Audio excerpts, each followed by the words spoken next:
தாய் தந்த அன்பு மொழி, தந்தை சொன்ன அறிவு மொழி, ஆரிரரோ சொல்லி தந்த அழகான நம் மொழி, இனிக்க இனிக்க சொல்லும் மொழி, திகட்டாத திரவ மொழி, சிதையாத ஒரு தேன்மொழி, என்றும் எம் தாய்மொழி என என் தாய்மொழி தமிழை வணங்கி, சிந்திக்க நேரமில்லை, செயல்படவும் துணிவில்லை, சிறகாய் பறந்து கொண்டிருக்கும் இந்த காலத்தில் சில நேரம் ஒதுக்கி எங்கள் அழைப்பை ஏற்று என் பள்ளியின் 40ஆம் ஆண்டு விளையாட்டு விழாவிற்கு வருகை புரிந்து எம் பள்ளியின் விளையாட்டு போட்டிகளை தொடங்கி வைத்த நடுக்கரை ஆயுர்வேத மருத்துவமனை டாக்டர் உ சங்கமித்ரா அவர்களை வருக வருக என வரவேற்கிறேன். ஸ்டூடெண்ட்ஸ், வெல்கம் கிளாப் கோ.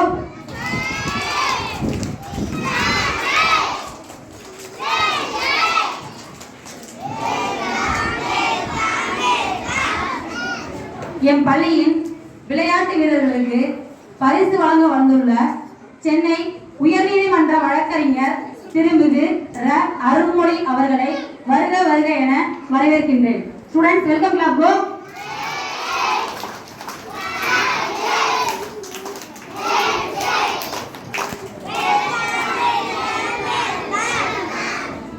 பெற்றோர்களுக்கு பரிசு வழங்க வந்துள்ள பாளையப்பாடி அன்புடன் அக்ரி செலவுகள் திரு பாளை எம்.ஆர். பாலாஜி அவர்களை அன்புடன் வருக வருக என வரவேற்கிறேன். ஸ்டூடெண்ட்ஸ், வெல்கம் கிளாப் கோ.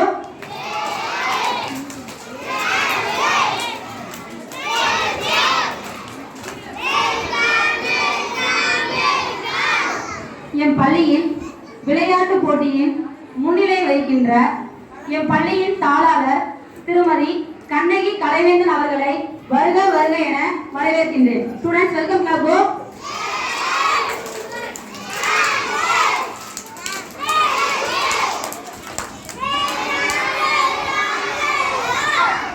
என் பள்ளியின் நிறுவனர் ஐயா மு கலைவேந்தன் அவர்களை வருக வருக என வரவேற்கின்றேன். ஸ்டூடெண்ட்ஸ், வெல்கம் கிளாப் கோ.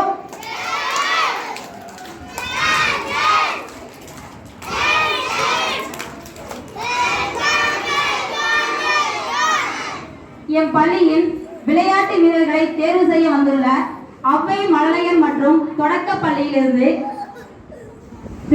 செல்வி திவ்யா மிஸ் அவர்களை வருக வருக என வரவேற்கின்றேன். Students, welcome clap go.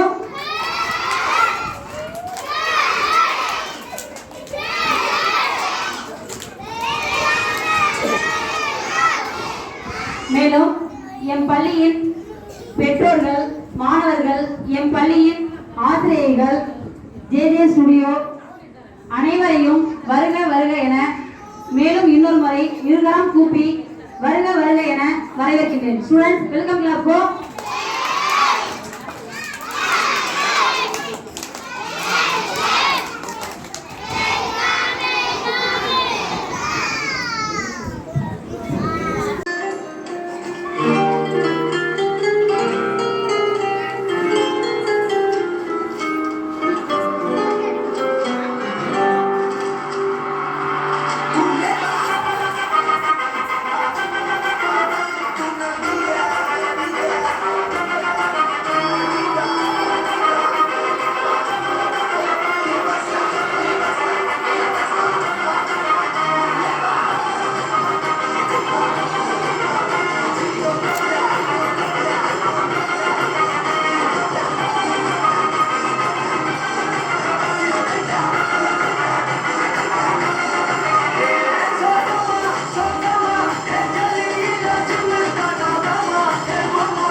Abiraj, Amudhan, Gautham, Lijesh, Pranavariswar, Praveen, Haripriyan, Sai Prasad, Krishna Prasad, Kavipriyan, Vineeth, Kanishkar, rayon.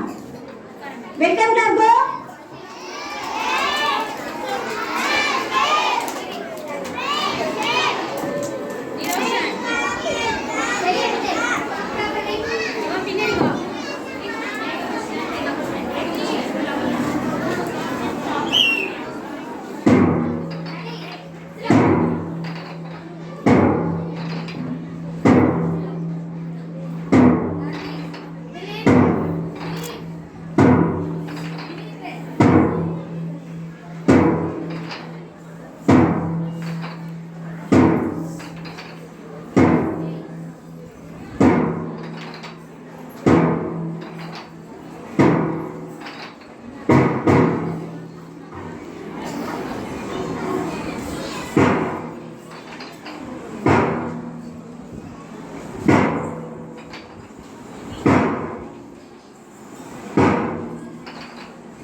So 2 லைனாக நிற்கும்.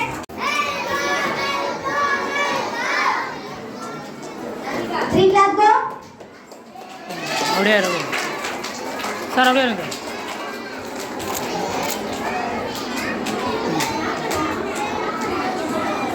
Second clap go. Say loudly.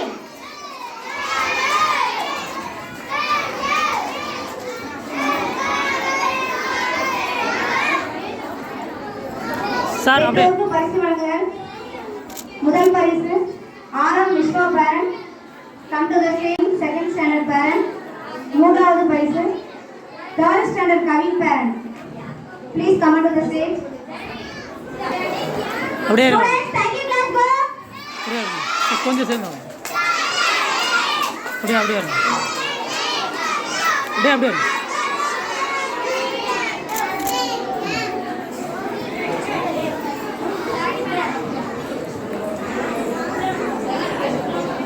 அப்படியே இருக்கு.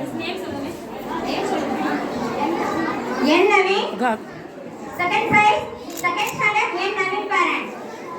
Students second class go. Third prize third standard Kavin parent. Students second class go.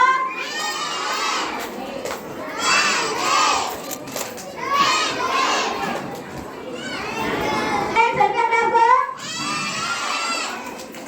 First prize Nandhini miss. Second prize, Sangeeta Miss. Students, second clap go.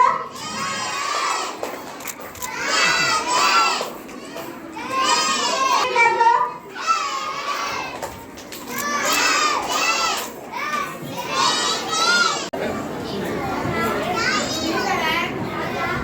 இன்று மிக சிறப்பாக நடைபெற்றுக் கொண்டிருக்கும் நமது பள்ளியின் 40ஆம் ஆண்டு விளையாட்டு விழாவிலே நானும் உங்களில் ஒருவனாக பங்கெடுப்பதில் பரிசு கொடுப்பதில் மிக மகிழ்ச்சி அடைகிறேன். எனது குரு ஐயா கலைவேந்தன் அவர்களுக்கும் எங்களெல்லாம் வழிநடத்திக் கொண்டிருக்கும் அம்மா கண்ணகி கலைவேந்தன் அவர்களுக்கும் இந்த பள்ளியின் பாதுகாப்பாக பத்திரமாக விளக்கிக் கொண்டிருக்கும் பள்ளியின் ஆசிரியர் பெருமக்களுக்கும் பள்ளியின் கண்மணி செல்வங்களுக்கும் அவர்கள் பெற்றோர்களுக்கும் என்னுடைய பணிவான வணக்கங்களையும் விளையாட்டு விழா வாழ்த்துக்களையும் தெரிவித்துக் கொண்டு இன்னும் அடுத்த நிகழ்ச்சி இருப்பதால் ரொம்ப சின்னதாக முடிச்சுக்கிறேன். குறிப்பாக பெற்றோர்களுக்கு இப்போ உலக ஒலிம்பிக் போட்டி நடைபெறும் இதே ஆண்டு நமது பள்ளியின் 40ஆம் ஆண்டு விழா நடைபெறுவதில் மிக்க மகிழ்ச்சி. உங்கள் எல்லாருக்கும் பேரண்ட்ஸ் எல்லாருக்குமே தெரியும், 100 மீட்டர் ஓட்டப்பந்தயத்தில் வந்து உலகத்திலே வந்து பார்த்தீங்கன்னா 9.56 நொடிகளில் வந்து உசைன் போல்ட்டுங்கிறவர் கென்யா நாட்டை சேர்ந்தவர் வந்து கம்மியான நேரத்தில் ஓடி இப்போ வரைக்கும் அவர் தான் வேர்ல்டு ரெக்கார்டு வச்சுருக்காரு. அதில் என்ன சிறப்பு, எல்லாருமே ஓட முடியும் அப்படின்னா 10 செகண்டுக்குள்ள யார் ஒருத்தர் வந்து 100 மீட்டர் ஓடுறாங்களோ அவங்களுடைய கால் நரம்பு இருக்கு இல்லையா, அது வந்து பிச்சுக்கும். அதாவது எப்படி சொன்னால் அந்த ஒரு 11 செகண்ட் சொல்கிறாங்க எல்லா மருத்துவரும். அந்த 11 செகண்டுக்குள்ள அந்த 100 மீட்டர் ஓடினா தான் அந்த கால் நரம்பு வந்து வெடிக்காமல், ப்ரெஷர் தாங்காமல் வெடிக்காமல் இருக்கும். ஆனால் அந்த கென்யா நாட்டை சேர்ந்த உசைன் போல்ட் வந்து 9.56 ஓடி சாதிச்சிருக்காரு. ஸோ இது ஒலிம்பிக்கில் ஒரு சிறப்பு. அவர்கிட்ட நம்ம என்ன எடுத்துக்கணும் அப்படின்னா, ஸோ நம்ம குழந்தைங்களை நம்ம ஊக்கப்படுத்தி உற்சாகப்படுத்தணும். எப்போவுமே படின்னு சொல்லாமல் ஸ்போர்ட்ஸில் திறமை இருந்ததுன்னா ஒன்றும் பயப்படாதீங்க. இன்னைக்கு ஆப்பர்ச்சுனிட்டிஸ் நிறையா இருக்குது, உலகம் ரொம்ப பெருசு. நம்ம குழந்தைங்களை திறமைகளை வளர்த்தெடுக்க இன்னைக்கு நிறைய நிறுவனங்கள், தொழிற்பயிற்சி மையங்கள் நிறைய வந்திருக்கு. ஸோ தயவு செஞ்சு படிக்கிறது மட்டும் சொல்லாமல் கொஞ்சம் அவங்கள ஊக்கப்படுத்துங்க. ரெண்டாவது, இப்போ என்னோட குழந்தைக்கு 1 வயசு ஆகுது. ஸோ இப்போ நான் இந்த ஒரு வயசில் அவனை வளர்க்கறதுக்குள்ள நான் கற்றுக்கிட்டது என்னென்னா, நம்ம என்ன பண்ணுறோமோ அதுதான் நம்ம குழந்தைங்க பண்ணுறாங்க. அது எனக்கு நல்லா நான் தெரிஞ்சுக்கிட்டேன். இப்போ ஒரு நாளைக்கு 10 பக்கங்கள் நான் படிக்கிற பழக்கம் எனக்கு இருக்குது. ஸோ நான் எப்போல்லாம் படிக்கணும் அப்போ அவனுக்கும் சின்னதாக ஒரு புத்தகம் எடுத்து போடுறேன். நான் உட்காந்துருக்கிற மாதிரி அவனும் ட்ரை பண்ணுறான். ஸோ நீங்கள் காலையில் முடிஞ்ச அளவுக்கு வாக்கிங் போங்க, போகிறப்ப உங்கள் குழந்தைங்களையும் அழைச்சிட்டு போங்க. இந்த உசைன் போல்ட் நான் சொன்னது வந்து உங்கள் குழந்தைங்களை நீங்கள் உற்சாகப்படுத்தணும். படிப்பில் மட்டுமே அவங்க பெரிய ஆள் ஆகணும்னு நினைக்காதீங்க. இன்னைக்கு எல்லா தளங்கள்லையும் வாய்ப்பு இருக்குது. இப்போ ஸ்கூலில் நல்லா படிப்பாங்க, ஆனால் அவங்க காலேஜ் போயிட்டு வெளியில் ப்ரைவேட் கம்பெனியில் வேலை தேடி கஷ்டப்படுவாங்க. ஆனால் ஸ்போர்ட்ஸில் கலந்துக்கிட்டு ஸ்போர்ட்ஸ் கோட்டாவில் உள்ள போய் ரயில்வே, போலீஸு, ஆர்மி நிறைய பேர் இருக்காங்க. ஸோ நிறைய வாய்ப்புகள் இருக்குது ஸ்போர்ட்ஸ் மூலிமா. இதை நீங்கள் பயன்படுத்திக்கணும். குறிப்பாக பெற்றோர்கள் ஸ்போர்ட்ஸ் சம்மந்தமான நாலேஜை நீங்கள் டெவலப் பண்ணி குழந்தைங்களுக்கு கற்றுக் கொடுங்க. அடுத்து இந்த ஆண்டு இப்போ நடைபெற்று கொண்டிருக்கக்கூடிய பாரிஸ் நாட்டில் நடக்கக்கூடிய ஒலிம்பிக் போட்டியில் 100 மீட்டர் ஓட்டப்பந்தயத்தில் அமெரிக்க நாட்டை சேர்ந்தவங்க தங்கப்பதக்கம் வென்றிருக்காரு. ஸோ அவர் தங்கப்பதக்கம் ஜெயிச்ச உடனே பேட்டி எடுக்கும்போது அவரு என்ன சொல்லியிருக்காரு அப்படின்னா, ஸோ எனக்கு வந்து ஆஸ்துமா இருக்கு, கண் எரிச்சல் பிரச்சனை இருக்கு, கால் வலி இருக்கு. அதாவது இந்த வருடம் பாரிஸ் ஒலிம்பிக் 100 மீட்டர் ஓட்டப்பந்தயத்தில் தங்கப்பதக்கம் வாங்கியவருக்கு அவருடைய உடல்ல வந்து 5 வகையான நோய்கள் இருக்கு. அதில் ஒரு குறிப்பாக சொன்னது ஆஸ்துமா, தலைவலி, கண்ணெரிச்சல். ஸோ இது இருந்துமே என்னுடைய நண்பர்கள்லாம் ஆரோக்கியமாக இருந்தாங்க. நான் ஒரு நோயாளி மாதிரியே நினச்சி வருத்தப்பட்டுக்கிட்டேன். அதுக்கப்புறம் உடற்பயிற்சி செய்ய ஆரம்பித்தேன், ஓட ஆரம்பித்தேன். இப்போவும் எனக்கு அந்த 5 வகையான நோய் என் உடம்புல இருக்கு. இருந்தாலும் என்னால் சாதிக்க முடியும்னு என்னுடைய மனைவி, என்னுடைய உற்றார்கள்லாம் என்கரேஜ் பண்ணாங்க. அதனால இந்த தங்கத்தை நான் அவங்களுக்கு அர்ப்பணிக்கிறேன் அப்படின்னு சொல்லியிருக்காரு. ஸோ எந்த நோயுமே இல்லாத உசேன் போல்ட்டாலையும் ஓடி தங்கம் வெல்ல முடியுது. நம்ம உடம்புல ஏதாவது சின்ன சின்ன குறைகள் இருந்தாலும் முடியாத யாரும் பின்வாங்கிறாங்க. குறிப்பாக உங்கள் குழந்தைங்களுக்கு ஸ்போர்ட்ஸ் சம்மந்தமாக நிறைய நாலேஜை அவங்களுக்கு கொண்டு சேருங்க. எல்லாருக்கும் என்னுடைய வாழ்த்துக்கள். நன்றி.